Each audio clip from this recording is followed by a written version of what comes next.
আপোনালোকে তেওঁৰ ভাষণ শুনিব।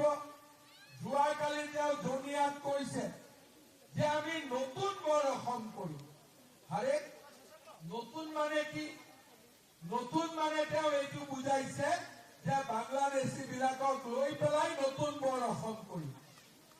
বুন্দিয়া ভুজিয়া একলগ হব পাৰে, বাংলাদেশী আৰু অসমীয়া একলগ হব পাৰে নেকি কেতিয়াবা? পাৰিব নেকি কেতিয়াবা? গতিকে তেওঁ কি কৈছে যে আমি শংকৰ মাধৱৰ অসম নকৰো, শংকৰ আৰু আজান পীৰৰ অসম কৰিম।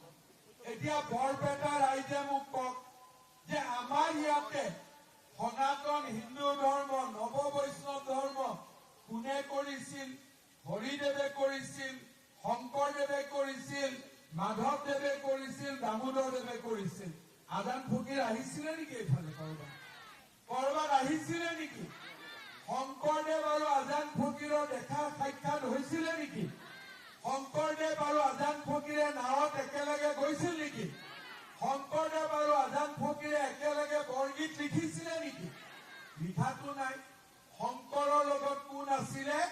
মাধৱদেৱ আছিলে। শংকৰৰ লগত আজান ফকীৰটো নাছিলে। গতিকে বিজেপিয়ে শংকৰৰ লগত আজান পীৰক গোট খাব নিদিয়ে। বিজেপিয়ে সদায় শংকৰদেৱৰ লগত মাধৱদেৱক ৰাখিব। এইটোৱে হৈছে বিজেপিৰ নীতি আৰু